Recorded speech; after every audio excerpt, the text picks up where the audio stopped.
मैंने बोला था, सब दोस्तों को बोला था कि मेहरबानी करें तो मिनिस्ट्री ऑफ लेबर की तरफ से आपको अनएम्प्लॉयमेंट इंश्योरेंस का टाइम दिया गया है, कल लीजिए। लेकिन बहुत से दोस्तों ने अभी भी नहीं की है। डेली न्यूज दुबई के सब नाजरीन को अस्सलाम वालेकुम, मैं हूं मोहम्मद जहीर अख्तर।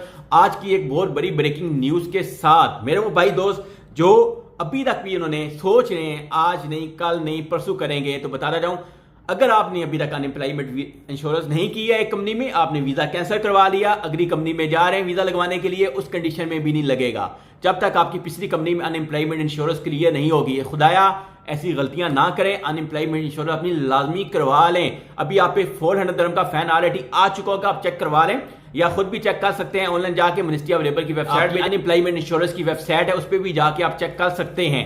ये आपके लिए है। खुदाया अभी भी सोचें, बाद में बोलेंगे कि हमारा वीजा क्यों नहीं लग रहा है, लेबर से वीजा अप्रूव क्यों नहीं हो रहा है, फिर आपने ये सवाल करना शुरू कर देने हैं। इसलिए जल्द से जल्द जिन लोगों ने अभी भी अनएम्प्लॉयमेंट इंश्योरेंस नहीं करवाई है, कंपनी के अंदर मौजूद है, 400 दिरहम का फैन ऑलरेडी उन पे आ चुका है, वो फैन पे कर लें। इसके अलावा जिनने अनएम्प्लॉयमेंट इंश्योरेंस की हुई थी, जिन्होंने 6 महीने की या साल की इंस्टॉलमेंटें पे की हुई थी, ऑलरेडी अगर उनका टाइम पूरा हो चुका तो खुदाया वो भी अपनी इसको रिन्यू कर लें, दोबारा इसकी किस्तें पे कर दें। अगर नहीं करेंगे तो 200 दिरहम का फैन उन पे भी आ जाएगा। ऐसे काम ना करें, बाद में आपका जो लेबर है वो ब्लॉक हो जाएगा। जब तक ये क्लियर नहीं होगा उस वक्त तक आपकी अगली कंपनी में लेबर कार्ड नहीं इश्यू होगा। एहतियात करें, एहतियात। ये नोटिफिकेशन आया था लेबर की तरफ से, इसलिए मैं आपके साथ शेयर कर रहा हूं। खुदाया थोड़ा एहतियात कर लें, नहीं बाद में आपके लिए मसले मिसाइल बन जाएंगे। मिलते हैं नेक्स्ट वीडियो।